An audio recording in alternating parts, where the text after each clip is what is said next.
جسے کسی عمل پر، کسی سوچ پر، کسی فیصلے پر اختیار حاصل ہے۔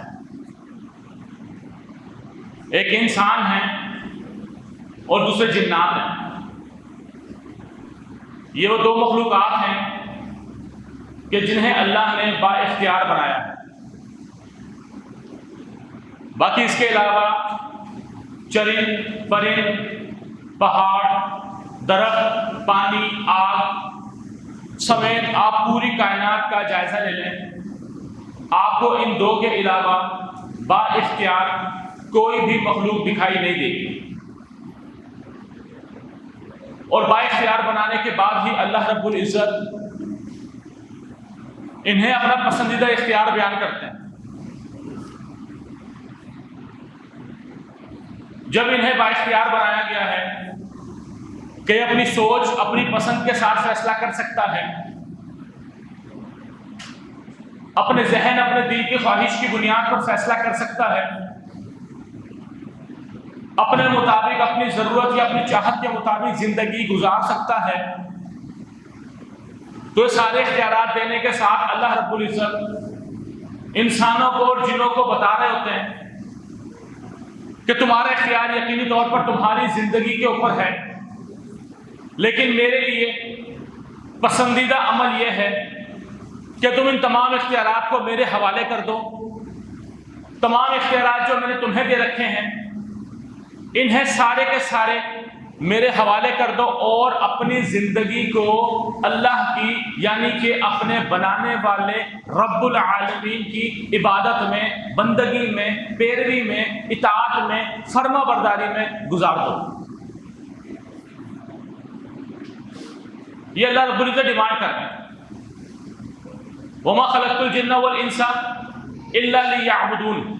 دو مخلوقات کا تذکرہ اللہ رب العزت قرآن میں کرتے ہوئے کہہ رہے ہیں کہ ہم نے ان دو کو بنایا ہے کہ وہ میری عبادت کریں۔ اختیارات دے رکھے ہیں۔ اختیارات دو طریقے کے ہیں، ایک شرعی امور ہیں، ایک معنوی امور ہیں۔ کچھ چیزیں ایسی ہیں جس میں انسان مجبور ہے، اور کچھ اختیارات ایسے ہیں جس میں وہ اپنی مرضی، اپنا فیصلہ چلا سکتا ہے۔ مثال کے طور پر پیدا کب ہوگا، پیدا کہاں ہوگا، کس گھر میں ہوگا، مرے گا کب، مرے گا، موت کہاں آئے گی۔ یہ وہ چیزیں ہیں جس میں اس کا اختیار یا مرضی نہیں ہے، اس میں انسان مجبور ہے، اور جس عمل میں انسان مجبور ہے اس کا اللہ نے سوال بھی کوئی نہیں کرنا۔ پیدا اس گھر میں کیوں ہو گئے تھے، نہیں سوال کرے گا اللہ رب العزت۔ اللہ رب العزت نے سوال نہیں کرنا کہ اتنی جلدی موت تجھے کیوں آ گئی تھی، نہیں سوال کرنا اللہ رب العزت نے کہ اس فتنے کے دور میں پیدا کیوں ہوا، عہد نبوت میں پیدا کیوں نہیں ہو گیا۔ لیکن جو دوسرے امور ہیں جنہیں ہم شرعی امور کہتے ہیں، مسجد سے اذان کی آواز آ رہی ہے، اٹھ کے جاؤں یا نہ جاؤں، اللہ نے اختیار دے دیا ہے۔ چلا جائے گا بھلا کر لے گا، نہیں جائے گا برا کر لے گا، یہ بات کی بات ہے، اختیار تو ہے نا۔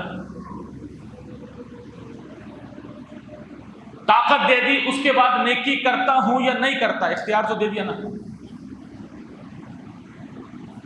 کسی کو معاف کرتا ہوں یا نہیں کرتا، اختیار تو دے دیا نا۔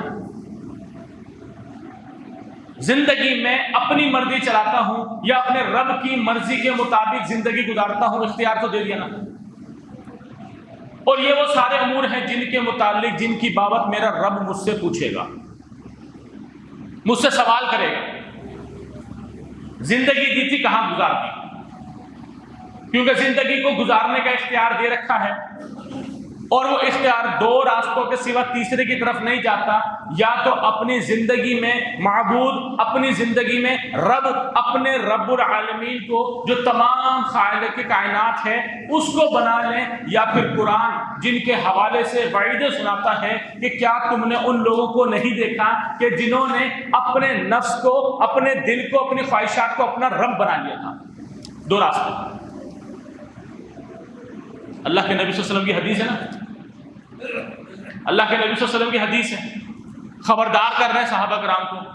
اور کیا خبردار کر رہے ہیں کہ جسم میں ایک گوشت کا لوتھڑا، ایک بوٹی ہے، اگر وہ ٹھیک ہے تو پورا جسم ٹھیک رہے گا، اور اگر وہ ٹھیک نہیں ہے تو پورا جسم خراب ہو جائے گا۔ خبردار رہنا، وہ کیا ہے؟ وہ دل ہے اختیار میرا دل سے چلتا ہے یا رب کی مرضی سے چلتا ہے؟ میرا فیصلہ وہ ہوتا ہے جو میرا دل چاہتا ہے یا میرا فیصلہ وہ ہوتا ہے جو میرا رب چاہتا ہے؟ یہ دو راستے ہیں. کس کو معبود بنا کے رکھا ہے؟ اپنے رب کو معبود بنا کے رکھا ہے یا اپنے دل کو معبود بنا کر رکھا ہے؟ اذان ہو گئی ہے، رب کا تو فرمان ہے اور رب کی ڈیمانڈ ہے، رب کی پسندیدہ جو عمل ہے وہ یہی ہے کہ رب کی طرف سے، رب کے گھر کی طرف سے بلاوا آ گیا ہے، اس کو اٹھنا چاہیے، چلنا چاہیے، بھاگنا چاہیے، دوڑنا چاہیے، اللہ کے سامنے حاضر ہو جانا چاہیے، اللہ سے ملاقات کرنی چاہیے، اللہ کو اپنے بات، اپنے مسئلے، اپنی چیزیں سنانی چاہیے، اللہ کے ساتھ رابطے کو مضبوط کرنا چاہیے. لیکن دل نہیں چاہتا، دل نہیں چاہتا. لیٹا رہوں، جس کام میں مصروف ہوں وہ کر لوں، کاروبار ہے، دکان ہے، آرام ہے، گرمی بہت ہے، یہ وہ ساری چیزیں دل نہیں چاہتا.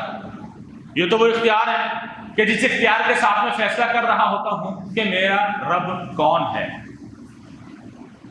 اور اس اختیار کو استعمال کرنے کا سب سے بہترین طریقہ یہ ہے کہ جس رب نے ہمیں یہ اختیار دیا ہے، ہم یہ اختیار اٹھا کر اسی رب کو واپس لوٹا دیں اور اپنی زندگی کے اوپر اپنے اختیارات کے بجائے اپنے رب کے اختیارات کو 100% لاگو کر لیں. اور یقین جانیں، دنیا میں کامیاب ترین افراد کو اٹھا کر دیکھ لیں، آپ کو ان کی سب سے بڑی صفت یہی ملے گی کہ انہوں نے اپنی زندگی پر، اپنی جان پر، اپنے گھر پر، اپنے آل و عیال کے اوپر جو ہے وہ اپنا اختیار نہیں چلایا تھا، اپنے رب کا اختیار چلایا تھا.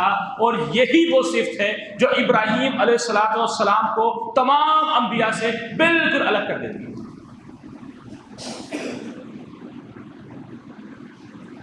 مجھے نہیں پتا میرے ساتھ کیا ہوگا، مستقبل کا نہیں سوچتے. اللہ نے حکم دے دیا کہ بیوی بیٹے کو چھوڑ کے آ جاؤ، بنجر بیابان میں نہ پانی ہے، نہ کھیتی ہے، نہ افراد ہیں، نہ لوگ ہیں، نہ گھر ہے، نہ رہائش ہے، کچھ بھی نہیں ہے. اللہ نے حکم دے دیا، بیوی مانتی ہے نہ مانے، بیٹا مانتا ہے نہ مانے، دل مانتا ہے نہ مانے، رب نے کہہ دیا میں نے کرنا ہے. یہ ہے اختیار اپنے رب کو دینا. اور اس کے بعد سلامتیاں اترتی ہیں اور اس کے بعد وہ عہدہ میسر آتا ہے جو خلیل اللہ کا ہوتا ہے. دوست کس کو بناتے ہیں؟ اسی کو بناتے ہیں نا جس کو جو بات کریں گے مانتا چلا جائے گا. میرا سب سے اچھا دوست کون ہوتا ہے؟ وہی ہوتا ہے جس کو میں جو بات کروں گا مجھے پتا آدھی رات اس کو کوئی بات کر دوں گا بنا کسی ہیل و حجت کے، یہ میری بات مانے گا، یہ میرا مان رکھے گا، یہ میرے لیے ہر قسم کی قربانی آزمائش کے لیے تیار ہو جائے گا، ہر قسم کا کام جو ہے یہ میرے لیے کرنے کو چل دوڑے گا. یہ آج میری دوستی کا پیمانہ ہے. اور میرا میرے رب کے ساتھ دوستی کا کیا لیول ہے؟ میرا میرے رب کے ساتھ دوستی کا کیا لیول ہے؟ ابراہیم صلی اللہ علیہ وسلم آپ نے دیکھا نا، بت بناتے تھے. والد بت بناتے تھے، بت توڑ دیے، بت توڑ دیے. اور بتوں کو توڑنے کے بعد ان کو جناب علاقے والوں نے، ان کے اپنے خاندان والوں نے گھیر لیا اور کہا جی تو نے توڑے؟ کہتے ہیں نہیں توڑے. کوئی مسلمان نہیں، کوئی اسلام نہیں، تو اس لیے کوئی دین کی دلیل نہیں. 100% منطق پر بات کی. کہتے ہیں جی ان سے پوچھ لو، یہ تو بتاتے ہیں تو تمہارے رب ہے. کہتے ہیں بول نہیں سکتے. تو کہتے ہیں بول نہیں سکتے تو سب سے بڑا ہے جو کلاڑا لیے کھڑا ہے اس سے جا کے پوچھ لو. کہتے ہیں جی نہیں ہو سکتا. جب منطق پہ بھی ہار گئے، نمرود نے بھی ہاتھ پاؤں جوڑ لیے، تو اس کے بعد ایک ہی فیصلہ کیا گیا کہ سارے کے سارے مل کر ایک بہت بڑی آگ کا الاؤ جلائیں گے. اتنا بڑا جلانا ہے کہ باقاعدہ آگ جلانے کے لیے جو ہے وہ چندہ کیا جا رہا ہے کہ آگ کی لکڑیاں لگائی جائیں گی، آگ جلائی جائے گی اور ابراہیم صلی اللہ علیہ وسلم کو جو ہے وہ اس آگ کے اندر ڈالا جائے گا. فکر کوئی نہیں. ایک طرف سب کے سب ہیں اور ایک طرف اکیلے ابراہیم علیہ السلام ہیں، فکر کوئی نہیں. اور اس کی وجہ کیا ہے؟ اس کی وجہ ہے میرا میرے رب کے ساتھ تعلق، میرا میرے رب کے ساتھ دوستی کا معاملہ. وہ بہت مضبوط ہے. حسبنا اللہ و نعم الوکیل یہ زبان سے تو نکلتا رہتا ہے لیکن دل سے، عمل سے تب نکلتا ہے کہ جب مجھے پتا ہوتا ہے کہ میرا رب مجھے کافی تب ہوگا جب میرا رابطہ میرے رب کے ساتھ بڑا مضبوط ہونا ہے.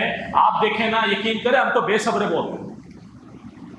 ہم تو بے صبر ہوتے ہیں۔ اللہ قرآن میں ابراہیم علیہ السلام کو کیا کہہ رہے ہیں کہ خونی رشتے چھوڑنے پر اللہ نے اولاد میں، نسلوں میں انبیاء عطا کیے، انبیاء عطا کیے۔ اللہ کے نبی صلی اللہ علیہ وسلم کی حدیث ہے کہ جب رب کے لیے ہم کسی چیز کو چھوڑ دیتے ہیں، رب اس سے زیادہ خیر والی چیز جو ہے وہ ہمیں میسر کرتا ہے، لیکن یہ کام چٹکیوں میں نہیں ہوتا، یہ کام چٹکیوں میں نہیں ہوتا۔ ہم ہتھیلی پہ سرسوں جمانا چاہتے ہیں، بہت جلد بازی کرنا چاہتے ہیں، فوری نتیجے، فوری ہمیں فوری نتیجے چاہیے، ہمیں فوری بدلہ چاہیے، ہمیں فوری منافع اپنے ہاتھ میں دیکھنا ہوتا ہے۔ اللہ قرآن میں کہہ رہے ابراہیم علیہ السلام کو کہ باپ کو چھوڑا، خاندان کو چھوڑا، گھر بار کو چھوڑا، اللہ اس کا بدلہ عطا کرے گا۔ اور بدلے میں کیا عطا کیا تھا؟ اولاد کی صورت میں دیکھ لیں، نسل کی صورت میں دیکھ لیں، آپ کو انبیاء دکھائی دیں گے۔ اور یہ جو انعامات ہیں یہ کوئی 2-3 مہینے میں، 4-5 سالوں میں، 8-10 کے عرصے میں، دہائیوں میں نہیں ہو گئے تھے، کم و بیش 80-90-100 سال کا عرصہ لگا تھا۔ یہ صبر، یہ استقامت چاہیے ہوتی ہے، اور اس کے بعد رب کی جو ہے وہ سمجھ لیں کہ نصرتیں، رب کی طرف سے بشارتیں، رب کی طرف سے برکتیں، وہ سب کچھ آپ کی زندگی کا حصہ بنتی چلی جاتی ہیں۔ وہ بھائی وقت لگتا ہے۔ یوسف علیہ السلام بہت مشہور واقعہ ہے، قرآن نے احسن القصص کا ہے کہ قصوں میں سب سے بہترین قصہ آپ نے سنا ہے کہ بھائی کیا کرتے ہیں؟ بھائی چھوٹے یوسف علیہ السلام کو لے جاتے ہیں اور لے جا کے کنویں میں ڈال دیتے ہیں، کم سن عمر ہے، کنویں میں ڈال دیتے ہیں۔ لوگ کیا کر رہے ہیں؟ لوگ تو اپنے بھائی جو ہیں وہ لے جا کر کنویں میں ڈال رہے ہیں کہ مٹ جائے گا، ختم ہو جائے گا، گمنام ہو جائے گا، کوئی نام لیوا نہیں رہے گا۔ لیکن میرا رب بدلے میں کیا کرتا ہے؟ انہی بھائیوں کو سامنے سر جھکا کر کھڑا کر دیتا ہے۔ لیکن یہ کام چٹکیوں میں نہیں ہوا،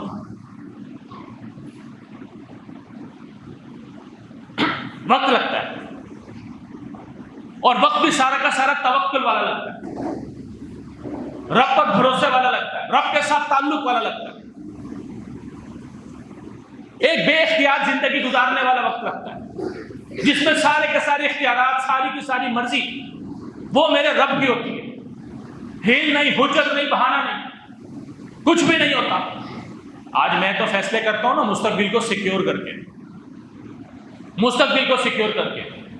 ہم کسی کو کہیں یار یہ نوکری چھوڑ دو، یہ 2 نمبر نوکری ہے، اس میں کمائی حلال کی کوئی نہیں، کہتے ہیں یار اچھی نوکری کی تلاش میں ہوں، جب ملے گی تب چھوڑوں گا۔ آج نوجوانوں کو اکثر کہا جاتا ہے داڑھی رکھ لو، شادی ہو جائے پھر رکھ لیں گے، شادی ہو جائے پھر رکھ لیں گے۔ ہم تو مستقبل کی پلاننگ کر کے فیصلے کر رہے ہوتے ہیں کہ اگر یہ کر لوں گا تو اس کے بعد میرا کیا بنے گا۔ او بھائی، ابراہیم علیہ السلام کی پوری زندگی اٹھا کر دیکھ لیں، ایک موقع میسر نہیں آئے گا، ایک موقع جس میں یہ سوچا ہو کہ یہ اسماعیل ہے، اللہ نے 80-90 سال بعد بیٹا دیا ہے، وہ بھی بیٹا جو ہے وہ پہلی بیوی کے بعد دوسری بیوی حاضرہ، اور اس سے اللہ نے عطا کیا ہے، اس کو بھی قربان کر دوں گا تو نسل کیسے چلے گی؟ نہیں سوچا۔ اللہ کا حکم ہے تو کرنا ہے، بالکل نہیں سوچا آگ میں ڈال دیں گے تو میرا کیا بنے گا، نہیں سوچا۔ ایک چیز ذہن میں تھی، رب کا حکم ہے، رب کی دی ہوئی زندگی ہے، اس پہ اگر کسی کا اختیار چلے گا، اس پر اگر کسی کا اختیار چلنا چاہیے، اگر اس پر کسی کا اختیار چلنے کا حق ہے تو وہ صرف ایک ذات ہے، اور وہ اللہ رب العزت کی ذات ہے، اس کے علاوہ کسی کی ذات نہیں۔ اگر میں عام زبان میں سمجھاؤں، اپنے اشرف المخلوقات ہونے کا پروٹوکول جانتے تھے۔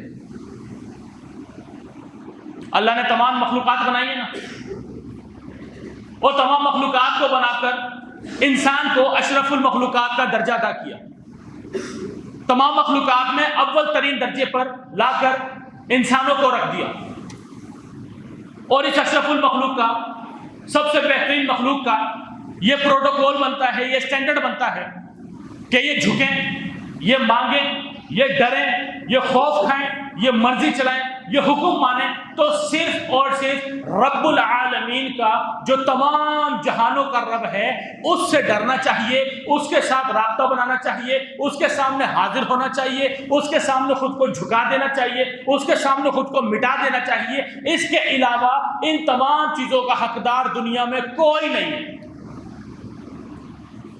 میں نے آپ کے سامنے قرآن کی آیت پڑھی، قل ان صلاتی و نسکی و محیایا و مماتی للہ رب العالمین. اللہ میرا رب کہتا ہے، یقین جانے انسان کی نفسیات کو میرا رب بڑا بخوبی جانتا ہے. کہتا آپ کہہ دیجئے میری نماز، میرا کھڑا ہونا، میری پابندی کرنا وقت کی، میرا اپنے کام کاج کو چھوڑ کر اللہ کے گھر میں آ جانا، میرا کسی کی زبان پر فوری لبیک کہہ دینا، میرا اپنے گھر والوں کو اذان ہو جانے پر بالکل اجنبیوں کی طرح چھوڑ کر چل دینا، کسی کے سامنے جھک جانا، کسی کے سامنے اپنی جبینوں کو ٹکا دینا، اگر یہ سب میں کسی ذات کے لیے کروں گا تو صرف ایک ذات ہے جو ان سارے کاموں کے لائق ہے. اور اللہ نے یہاں پر یہ نہیں کہا کہ وہ اللہ کی ذات ہے، نہیں، وہ انسان کے پروٹوکول کو جانتا ہے. کہتا ہے للہ رب العالمین، یہ سارے کام اس کے لیے کرنے ہیں جو تمام جہانوں کا رب ہے. اپنی اعلیٰ ترین صفت بیان کرتا ہے، اعلیٰ ترین صفت بیان کرتا ہے یہاں پر. ونسکی، اور قربانی،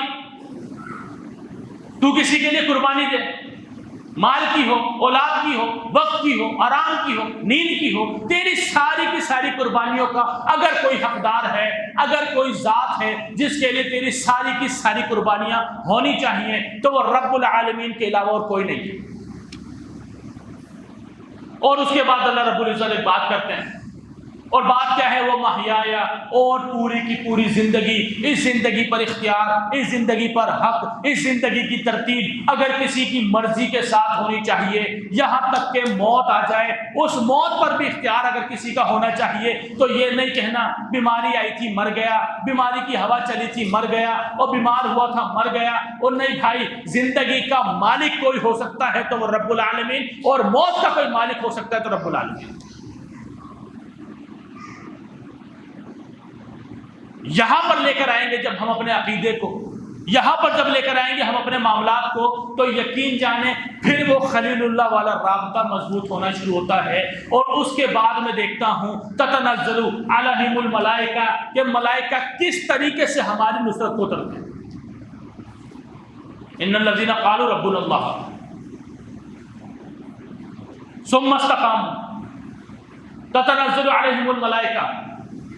بہترین قسم کا فارمولہ میرا رب دے رہا ہے، لیکن اس فارمولے کو سمجھنے کی اور اس پر غور کرنے کی ضرورت ہے. اور آپ کو انبیاء علیہ الصلوۃ والسلام کی بیشتر زندگی اسی فارمولے کا حصہ دکھائی دے گی. اللہ رب العزت کہتے ہیں جب تم کہہ دو کہ اللہ ہمارا رب ہے، کہنے سے مراد یہ ہے کہ تم رب کی بندگی شروع کر دو، اپنی زندگی پر اختیار رب کا شروع کر دو، رب کی مرضی کے مطابق اپنے لیل و نہار گزارنا شروع کر دو. اس کے بعد جو ہے وہ تم نے ایک کام کرنا ہے، ثم استقاموا، ڈٹ جاؤ، اس پر رک جاؤ، صبر کرو، حوصلہ رکھو، استقامت دکھاؤ. اس کے بعد کیا ہوگا؟ اور جب تم ڈٹ جاؤ گے، جب تم حوصلہ رکھو گے اور تم بلا وجہ ہو کے پریشان نہیں ہوگے، تم ڈگمگاؤ گے نہیں، تم راستے پر شک نہیں کرو گے، تمہارے جتنی بھی بدگمانیاں ہیں وہ اس راستے کے حوالے سے نہیں ہوں گی، تم تو اپنے رب پر کامل عقیدہ، کامل ایمان رکھنے والے ہوگے، تو پھر ہوگا کیا؟ آگ میں پھینکے جا رہے ہوگے، رب آگ کو سلامتی والی بنا دے گا.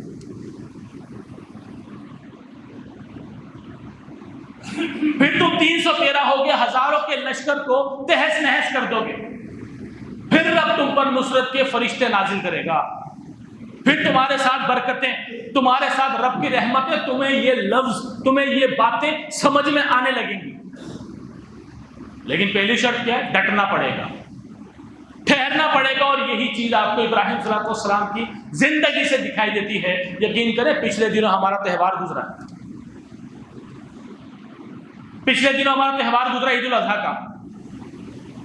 یہ وہ دوسرا تہوار ہے جس کے ساتھ جو ہمارے گلی محلے، چوک چوراہے، ہمارے گھر، ہمارے علاقے یہ بتا رہے ہوتے ہیں کہ مسلمانوں کا تہوار ہے. ایک رمضان ہے اور دوسرا اس کے بعد جو ہے وہ عید الاضحیٰ ہے، کہ جس کے ساتھ علاقے، گلیاں، گھر، چوک چوراہے بتا رہے ہوتے ہیں کہ مسلمانوں کا کوئی تہوار ہے.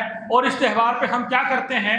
یقین جانیں زبردست قسم کا جو ہے وہ ہم اہتمام کرتے ہیں، ہم پیسے خرچ کرتے ہیں، جانور لے کر آتے ہیں، اور جانور کو عید الاضحیٰ کی نماز کے بعد جو ہے وہ باندھتے ہیں، گراتے ہیں، گلے پر چھری پھینکتے ہیں اور اس کے بعد قربانی ہو جاتی ہے۔ میں ایک سوال کرنا چاہتا ہوں اپنے آپ سے اور اپنے بھائیوں سے، وہ سوال یہ ہے کہ میں نے جانور کو باندھا، جانور کو گرایا، جانور کو ذبح کیا، قربانی کس کی تھی؟ پیسے دے کر جانور لے آیا، جانور کو باندھ دیا، لیکن خود کو رب کے احکامات میں نہیں باندھ سکا۔ جانور کو اتنا کس کے باندھ دیا کہ ہل نہ سکے، اور اپنے آپ کو اتنا آزاد چھوڑا ہوا ہے کہ رب کے فرمان کے دائروں میں مجھے اپنے لیل و نہار، مجھے اپنا دن دکھائی نہیں دیتا، میں اچھلتا کودتا رہتا ہوں، کبھی شیطان کے راستے پر، کبھی رب رحمان کے راستے پر، جب مجھ پر آزمائش آ جائے۔ کرتے نا مسجدوں کا رخ، جانور کو باندھ دیا، خود کو نہیں باندھ پاتے۔ او بھائی، یہ قربانی تو ایک ایکٹیویٹی نہیں ہے، جس طرح رمضان پورے سال کی ٹریننگ ہے، اور یہ قربانی پورے سال کی ریفریشمنٹ ہے، جو مجھے بتاتی ہے کہ تو نے پورا سال اپنے آپ کو باندھ کے رکھنا ہے کہ کہیں تو چھلتا کودتا، شرارتیں کرتا، کہیں شیطان کے راستے پر چلتا ہوا نہ چلا جائے۔ تجھے اپنے آپ کو باندھ کے رکھنا ہے، تجھے اپنے آپ کو رب کے سامنے گرا دینا ہے، بالکل لٹا دینا ہے، سب تسلیم خم کر دینا ہے کہ رب جو تیرا فیصلہ وہ میرا فیصلہ۔ او بھائی، مجھے ایک بات بتائے نا کہ رب جو ہے وہ کیا ڈیمانڈ کرتا ہے؟ وہ تو تقوی کی ڈیمانڈ کرتا ہے، وہ تو اختیارات کی ڈیمانڈ کرتا ہے، وہ تو بندگی کی ڈیمانڈ کرتا ہے، وہ تو عبادتوں کی ڈیمانڈ کرتا ہے، وہ عقیدوں کی ڈیمانڈ کرتا ہے، اور جان کی ڈیمانڈ تو وہ بھی نہیں کر رہا۔ ہم تو جانور کی جان تک لے لیتے ہیں، اس کو ذبح کر دیتے ہیں۔ میں اپنی انا کو، اپنے حسد کو، اپنے کینے کو، اپنے بغض کو، اپنی نفسانی خواہشات کو، اس کو ذبح نہیں کر پاتا، قربانی کر لیتا ہوں۔ قربانی سے کیا سیکھتے ہیں؟ عمل ہے، فلسفہ ہے، پورا کا پورا فلسفہ ہے۔ آپ جب دیکھیں گے اس کو، آپ کو دکھائی دے گا پورا کا پورا فلسفہ ہے۔ آپ اس سنت کی ابتدا کو اٹھا کے دیکھیں، آپ کو دکھائی دے گا کہ ابراہیم صلی اللہ علیہ وسلم جو خواب دیکھتے ہیں، اپنے بیٹے کو ذبح کر رہے ہیں، اور جا کر اپنے بیٹے اسماعیل کو بتاتے ہیں۔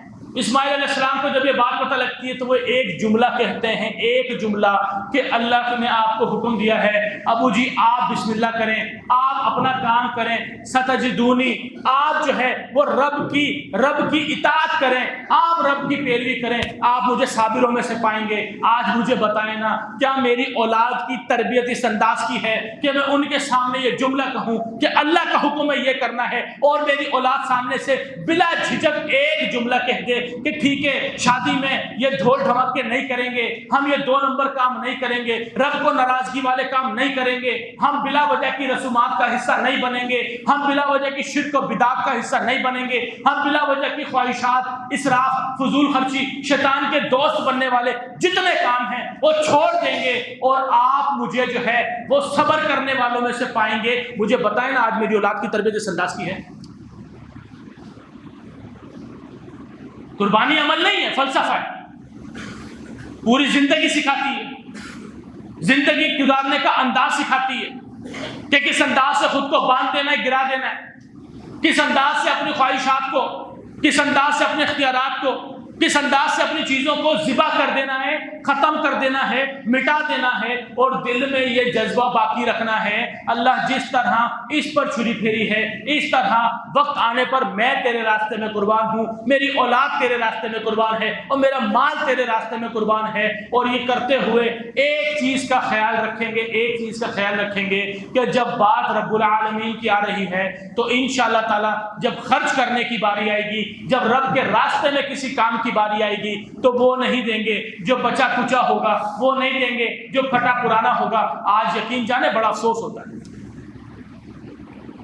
بڑا افسوس ہوتا ہے جب رب کے راستے میں دینے کی باری آتی ہے، بچا کچا دیا جاتا ہے، پھٹا پرانا دیا جاتا ہے، اور یہاں تک کہ مدرسے میں بھی اس بچے کو بھیجا جاتا ہے جس کو اسکول والے اوٹنے سے انکار کر چکے ہوتے ہیں، چلے مدرسہ پڑھ لے گا، اس بچے کو بھیجا جا رہا ہوتا ہے۔ عمومی بات کر رہا ہوں، اکثریت کے اندر آپ کو یہ چیزیں دکھائی دیں گی، کسی قابل نہیں ہے، چلو مدرسے میں لگا دیتے ہیں، اللہ کے راستے میں کام کر لے گا۔ یہ ایک ذہنیت بن چکی ہوتی ہے. لیکن جب آپ رب کی ڈیمانڈ دیکھیں گے، آپ رب کی مرضی اور رب کی ڈیمانڈ کو چیک کریں گے تو آپ کو دکھائی دے گا کہ رب میرا کیا ڈیمانڈ کر رہا ہے. لن تنالوا البر حتى تنفقوا مما تحبون. تم اس وقت تک بھلائی کو، خیر کو نہیں پہنچ سکتے جب تک اس میں سے خرچ نہ کرو جسے تم پسند کرتے ہو. رب تو پسندیدہ چیز کی ڈیمانڈ کر رہا ہو. میرے لیے میری پسند کیا ہے؟ میری خواہشات ہے، میری اولاد ہے، میرا گھر بار ہے، میرا حسب نسب ہے، میرا علاقہ ہے. یہ وہ ساری کی ساری چیزیں ہیں جو میرے لیے پسندیدہ ہیں. اور ابراہیم علیہ السلام کو آپ دیکھ لیں، اپنی ساری پسندیدہ چیزوں کو چھوڑ کر نکل چلتے ہیں، اور اس کے بعد جو ہے وہ زبردست قسم کی آزمائشوں کو کامیابی کے ساتھ ایک کے بعد ایک جو ہے وہ حاصل کرتے چلے جاتے ہیں. اور اس کے بعد آپ دیکھتے ہیں کہ خلیل اللہ کا لقب میسر آتا ہے. اور آج میں امت محمدی کا مسلمان ہونے کے باوجود اس وقت اپنے ایمان، اپنے اسلام کو مکمل نہیں کر سکتا کہ جب تک ابراہیم علیہ السلام کی پیروی نہ کر لوں، جب تک ان کی پیروی نہ کر لوں. ابھی قربانی کی، لاکھوں حاجیوں نے حج ادا کیا، وقوف عرفہ بھی کیا ہوگا، وہاں قربانی بھی کی ہوگی، طواف کعبہ بھی کیا ہوگا، سعی بھی کی ہوگی، سارے کے سارے کام کیے ہوں گے. ابراہیم صلی اللہ علیہ وسلم کی یادیں بھی آئی ہوں گی. یقین جانے دل کرتا ہے، دعائیں کرتا ہوں کہ اللہ جتنے حاجی ہیں ابراہیم بھی عطا فرما دے. اللہ وہ سوچنے کا انداز، وہ زندگی گزارنے کا بالکل بے اختیار انداز کہ جس کے اندر ہمیں یہ دکھائی دے کہ ابراہیم صلی اللہ علیہ وسلم کے متعلق، ان کے مطابق، ان کی جس طرح جو ہے زندگی گزارنے کی ترتیب ہے، بالکل اس انداز کے ساتھ آج کے بعد میری زندگی ہوگی. اور میرا رب کا جب فرمان آ جانا ہے تو اس کے بعد میری مرضی نہیں. میرا رب کا فرمان آ جانا ہے تو اس کے بعد آل اولاد نہیں. میرے رب کے فرمان کے بعد میرا علاقہ نہیں، میرا حسب نسب نہیں، وہ کچھ بھی نہیں ہے. اگر کوئی چیز ہوگی تو صرف ایک چیز اولین درجے پر ہوگی، اور وہ رب کا فرمان ہوگا. یہ فلسفہ ابراہیم ہے، اور یہ فلسفہ آپ کو ساری زندگی جو ہے ان کا وہ دکھائی دے گا. اس کے علاوہ آپ دوسری چیزوں کی طرف جائیں گے، آپ دیکھیں گے کہ اس پورے کے پورے چیزوں کے اندر ایک ایک واقعہ آپ اٹھا کے دیکھ لیں ابراہیم علیہ السلام کا، آپ کو سیکھنے کے لیے بیش بہا چیزیں دکھائی دیں گی. آپ آگ والا واقعہ اٹھا لیں، آپ قربانی کا واقعہ اٹھا لیں، آپ ہجرتوں کا واقعہ اٹھا لیں، آپ شام کا، مصر کا، فرعون کا، اور ابراہیم علیہ السلام کی جو بیوی ہے ان کا واقعہ اٹھا لیں، آپ ہاجرہ کا اور اسماعیل کا واقعہ اٹھا لیں. آپ کو ایک ایک واقعے کے اندر پوری زندگی کے سبق دکھائی دیں گے. آپ نے سنا ہے نا، آگ جل رہی تھی، آگ بھڑکا دی گئی تھی، اتنی بھڑکا دی گئی تھی کہ کوئی پاس جانے کو تیار نہیں تھا. اور پھر اس آگ کے ساتھ آپ کو دو کردار دکھائی دیتے ہیں. دو کردار اس آگ کے ساتھ دو کردار دکھائی دیتے ہیں. ایک اس پرندے کا کردار دکھائی دیتا ہے جو اپنے چونچ میں پانی بھر کے لاتا ہے، اور پانی بھر کے لا کر اس آگ پہ ڈال رہا ہوتا ہے. وہ جانتا ہے اس سے آگ نہیں بجھے گی، وہ جانتا ہے کہ اس قطرے نے آگ تک پتہ نہیں پہنچنا بھی ہے یا نہیں پہنچنا، پہلے ہی وہ ہوا میں اڑ جائے گا. وہ جانتا ہے کہ اس قطرے سے آگ پر معمولی سا بھی فرق نہیں آئے گا، لیکن اپنا کردار ادا کر رہا ہوگا. نہیں پتہ نتیجہ کیا ہوگا، اور نتیجے کا ذمہ دار بھی میں نہیں ہوں. میں نتیجے کا ذمہ دار بھی نہیں ہوں، میں تو عمل کا ذمہ دار ہوں. میں تو اس چیز کا ذمہ دار ہوں کہ کس انداز کے ساتھ عمل کر کے کس کی صف میں کھڑے ہو جانا ہے. وہ پرندے کی مثال آپ کو دکھائی دیتی ہے جو اللہ نے صلاحیت دے رکھی ہے اس فتنے کی آگ کو، اس زبردست قسم کے میرے نبی کی مخالفت کو، اس کے نقصان دینے والی چیز کو بجھانے کے لیے جو ہمت، توفیق، استطاعت ہے اس کے ساتھ کھڑا ہوتا ہے، کوشش کر رہا ہوتا ہے. آگ پہ فرق پڑتا ہے؟ نہیں پڑتا. آگ بجھتی نہیں ہے، لیکن وہ تو میرے رب کا حکم تھا، نتیجے اس کے تھے، مرضی اس کی تھی، حکم اس کا تھا، کن اس کا تھا. وہ تو سارے کام اس نے کرنے تھے. یہاں تو ہم نے اپنا کردار ادا کرنا تھا. پرندے کا کردار تھا اور وہ اپنا کردار ادا کر رہا تھا آگ کو بجھانے میں. اور دوسری طرف آپ کو احادیث میں دوسرا کردار دکھائی دے گا، اور وہ کردار چھپکلی کا تھا جو پھونکے مار مار کے آگ کو بڑھا رہی تھی. وہ اتنی بڑی آگ کہ جس میں انسان پاس جانے میں گھبراتا ہو، چھپکلی کی پھونک سے بڑھ جائے گی. فرق اس سے بھی نہیں پڑ رہا، لیکن یہاں تعین ہو رہا کہ اپنے معمولی سی ایفرٹس کے ساتھ، اپنی چھوٹی چھوٹی کوششوں کے ساتھ، اپنی معمولی طاقت کے ساتھ، صلاحیتوں کے ساتھ اپنے بہت چھوٹے اختیارات کے ساتھ جو ہے آپ کس کے راستے پر کھڑے ہوئے ہیں، آپ کن لوگوں کے صف میں شامل ہیں، آپ کن لوگوں کے ساتھ شانہ بشانہ ہیں، آپ کی محنت سے فرق پڑے گا یا نہیں پڑے گا، یہ سوچنا آپ کا کام نہیں ہے۔ او بھائی آپ کا تو کام یہ ہے کردار ادا کرتے چلے جاؤ، نتیجے میرے رب نے دینے، کردار ادا کرتے چلے جاؤ اور نتیجے میرے رب نے دینے ہیں۔ ایک کردار وہ ہے جو نبی کے ساتھ ہے، رب کے راستے پر ہے، آپ کو بجھانے میں کردار ادا کر رہا ہے، فرق کوئی نہیں پڑ رہا۔ دوسرا کردار وہ ہے جو آپ کو پھونکے مار مار کے بڑھانے کے لیے اپنا کردار ادا کر رہا ہے، رب کے دشمنوں کی لسٹ میں کھڑا ہو رہا ہے۔ اور اس کے بعد محمد صلی اللہ علیہ وسلم کی حدیث ہے نا کہ چھپکلی کو مارو، جہاں دیکھو مار دو، پہلے بار میں 100 نمبر، دوسرے بار میں تھوڑے کم، تیسرے بار میں اور کم۔ بتانا کیا مقصد ہے؟ جہاں دیکھو پہلے بار میں مار دو۔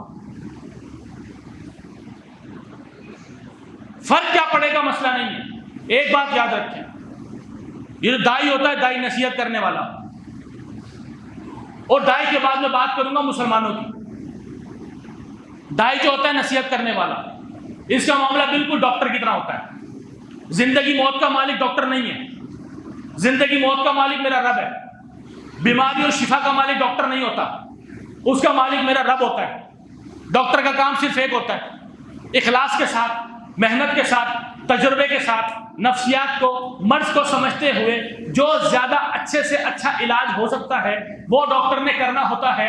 اور اس کے بعد جو ہے میرے رب کا کام ہے، وہ شفا دیتا ہے، وہ بیماری کو بڑھا دیتا ہے، وہ موت دیتا ہے، وہ زندگی دیتا ہے۔ یہ تو پھر میرے رب کا کام ہے اور یہ ڈاکٹر کا کام نہیں ہے۔ بالکل اسی طریقے سے داعی کا کام ہے کہ احسن طریقے سے، اخلاق کے ساتھ، کردار کے ساتھ تبلیغ کرتا چلا جائے، دعوت دین دیتا چلا جائے، ذکر کرتا چلا جائے، یاد دہانی لوگوں کو کراتا چلا جائے۔ ہدایت پہ لانا اس کا کام نہیں ہے، ہدایت پر وہ نہیں لا سکتا۔ ہدایت دینا اور راستے سے ہٹا دینا یہ کس کا اختیار ہے؟ یہ صرف اور صرف میرے رب عالی شان کا اختیار ہے، اور نتیجوں کے مالک نہیں بنیں گے۔ ہم تو اپنا کردار ادا کریں گے، اللہ نے جتنی توفیق دے رکھی ہے اس توفیق کے ساتھ کردار ادا کریں گے۔ ہم تو یعنی کہ بقرعید پہ میں نے دیکھا، یقین جانے اس بقرعید پہ بہت سارے گھر جو پیپسی اور 7 اپ سے باہر تھے، ان کے گھروں میں پیپسی 7 اپ آنی شروع ہو گئی۔ کوئی بات نہیں، 2-4 سے کچھ نہیں ہوتا۔ او بھائی بات 2-4 کی نہیں ہے، بات تو اختیار کی ہے، بات تو ساتھ کھڑے ہونے کی ہے، بات تو ساتھ مل جانے کی ہے، بات تو صف کا انتخاب کرنے کی ہے۔ بات تھوڑے زیادہ کی نہیں ہے۔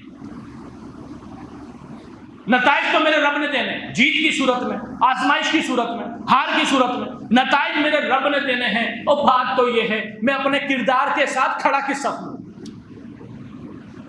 بات صرف اتنی سی ہے۔ بالکل یہی حال آج مسلمانوں کا ہے۔ آج ہم ٹھیکیدار بنے پھرتے ہیں، اس کو بات کیجیے، اس کو سمجھ نہیں آئی، آج کے بعد کوئی بات نہیں کروں گا۔ او بھائی یہ تو انداز میرے نبی کا نہیں تھا، اور تو نے یہ انداز کہاں سے اپنا لیا؟ تو نے یہ انداز کہاں سے اپنا لیا؟ اس کو مشورہ دیتا ہوں، نہیں مانتا، آج کے بعد نہیں دوں گا۔ کہاں سے سیکھی یہ چیزیں؟ میرے نبی کی پوری زندگی اٹھا لیں، آپ کو یہ انداز تعلیمات، یہ انداز تبلیغ نہیں دکھائی دے گا۔ آپ کو دکھائی دے گا تو وہ انداز دکھائی دے گا جس انداز کا میرے رب نے حکم دیا ہے، فذکر انما انت مذکر۔ آپ ذکر کرتے چلے جائیں، نصیحتیں کرتے چلے جائیں، آپ بیان کرتے چلے جائیں، یاد دہانی کراتے چلے جائیں۔ اخلاص نیت کا خالص ہونا یہ شرط ہے۔ آپ یہ کام کرتے چلے جائیں، اور اس کے بعد اللہ تعالیٰ ایک اور بات کی باور کراتا ہے، لست علیہم بمسیطر۔ آپ ان کے اوپر دروغہ نہیں، ذمہ دار نہیں، ان کا اختیار آپ کے ہاتھ میں کوئی نہیں۔ آپ کا کام ہے ہدایت دینا، آپ کا کام ہے سارے کے سارے معاملات کو دیکھنا، وہ اللہ رب العزت کرتا چلا جائے گا۔ آپ نے جو کام کرنا ہے وہ یہ ہے کہ نصیحتیں کرتے چلے جائیں، اپنا کردار ادا کرتے چلے جائیں۔ اور بھائی تبدیلیاں میرے رب نے لے کر آنی ہوتی ہیں، تبدیلیاں میرے رب نے لے کر آنی ہوتی ہیں۔ عمر رضی اللہ تعالیٰ عنہ نے اسلام قبول کیا تھا نا، محمد صلی اللہ علیہ وسلم نے دعاؤں میں مانگا تھا اور عمر آ گئے تھے۔ عمر کے آنے کا واقعہ پڑھیں گے اور جب غور و فکر کریں گے تو دکھائی دے گا یقین جانے اس کے بعد دکھائی دے گا کہ عمر تو ننگی تلوار لے کر آ رہے تھے اور ارادہ کیا تھا؟ نعوذ باللہ ثم نعوذ باللہ، ارادہ یہ تھا کہ محمد صلی اللہ علیہ وسلم کو قتل کروں گا۔ صحابہ جب بتاتے ہیں کہ عمر آ رہے ہیں تو محمد صلی اللہ علیہ وسلم کیا کہتے ہیں؟ پریشان نہیں ہوتے، پریشان نہیں ہوتے کہ وہ ننگی تلوار لے کر عمر جیسا جلیل القدر، بڑا زبردست قسم کا باہمت، حوصلے والا، جرت والا انسان میری طرف چلا آ رہا ہے۔ پریشان نہیں ہوتے، اور پریشان نہ ہونے کی آپ کو میں دیکھتا ہوں، آپ کو میں دعوت دیتا ہوں کہ پڑھیں، غور و فکر کریں، تدبر کریں کہ پریشان نہ ہونے کی وجہ کیا ہے۔ صرف ایک وجہ ہے کہ جس خلیل سے، جس دوست سے میں نے یہ ڈیمانڈ کی ہے وہ اس کے برعکس نہیں کرے گا۔ توکل ہے، تعلق ہے، مجھے بھروسہ ہے کہ میرا بھائی ہے، یا میرے بہت سارے ایسے بھائی ہیں، بہت سارے میرے ایسے بھائی ہیں، سہیل، عبد الجبار بھائی ہیں، ہمارے مرزا صاحب، بہت سارے میرے بھائیاں بیٹھے ہوئے جن کے اوپر مجھے اعتماد ہے۔ ایک فون کروں گا، میری بات رد نہیں ہوگی، اور بھائی وہ تو رب العالمین ہے، اس کے ساتھ یہ دوستی کا معاملہ کر لوں گا، اور اس سے جب بات کروں گا اللہ یہ چاہیے، یہ دے دے، تیرے دین کا فائدہ ہوگا، رب رد کر دے گا؟ نہیں کرے گا۔ یہ یقین تھا اپنی دعا کے اوپر کہ رب سے دعا مانگی ہے، رب عمر کو عطا کر دے گا، اور رب نے جب عمر کو بھیجا ہے تو لوگ آ کے بتاتے ہیں، صحابہ بتاتے ہیں کہ عمر آ رہے ہیں، ہاتھ میں ننگی تلوار ہے، غصے میں ہے۔ محمد صلی اللہ علیہ وسلم کہتے ہیں دعا کی قبولیت کا وقت ہے، اللہ نے عمر کو بھیج دیا۔ اس عقیدے کے ساتھ جب ہم دنیا میں چلتے ہیں تو یقین جانیں میرے مسائل، میری پریشانیاں، وہ پریشانیاں نہیں رہتی۔ اور جب میں اس کردار کے ساتھ اس زمین پر چلتا ہوں کہ جو کردار ابراہیم صلی اللہ علیہ وسلم کا تھا، تو اس کے بعد میں دیکھتا ہوں کہ نصرتیں، برکتیں، رحمتیں وہ میری زندگی کا حصہ بنتی چلی جاتی ہیں، اور اس کے بعد وہ چیز میسر آتی ہے جو دنیا میں اور دوسری اس کے مقابلے میں کوئی بھی نہیں، اور وہ میرے رب کے ساتھ میرا تعلق، رب کے ساتھ دوستی ہے۔ اور میں سمجھتا ہوں، میرا اس بات پر یقین ہے کہ جب رب ہمیں اپنا خلیل بنا لے، رب ہمارا ولی بن جائے، اس کے بعد ہمیں کسی چیز کی ضرورت کوئی نہیں۔ اللہ رب العزت ہمیں اپنا دوست بنا کر، ہمارے ساتھ بڑی نرمی والا، بے حساب والا معاملہ کر کے ہمیں اپنے جنتوں کا مقیم بنا دے۔ وقولوا قولی ھذا۔ کچھ بھائیوں نے، بیماروں نے دعاؤں کی درخواست کی ہے، دعا کریں کہ اللہ تمام بیماروں کو صحت کاملہ و عاجلہ عطا فرمائے۔ اذهب الباس رب الناس واشفي انت الشافي لا شفاء الا شفاؤك شفاء لا يغادر سقما۔ اللہ رب العزت سے دعا کریں، یہ جو گرمی ہے یقینی طور پر آزمائش ہے، اور اللہ رب العزت جو ہے وہی ان آزمائشوں سے نکالنے والا ہے۔ اللہ ہم پر، نباتات پر، جانوروں پر، سب پر اپنی رحمت کی جو ہے وہ بارش وہ ہم پر نازل فرما دے، اور اس بارش کو ہمارے لیے بہت ہی رحمت والی، بہت ہی برکت والی اور بہت ہی زرخیز والی جو ہے وہ ہمارے لیے ثابت کر دے۔ اللہ رب العزت ہم پر اپنی رحمتیں اور برکتوں کے اندر ہمیں ڈھانپ لے، اور جہاں کہیں بھی، بالخصوص فلسطین میں اور دوسری دنیا میں جہاں بھی، ہمارے یہاں پاکستان میں، ہر جگہ جہاں بھی مسلمان آزمائشوں کا شکار ہے، اللہ انہیں اس میں نصرت عطا فرمائے اور اس کا بدلہ جنتوں کی صورت میں عطا فرما دے۔ سبحان ربک رب العزت عما یصفون وسلام علی المرسلین والحمد للہ۔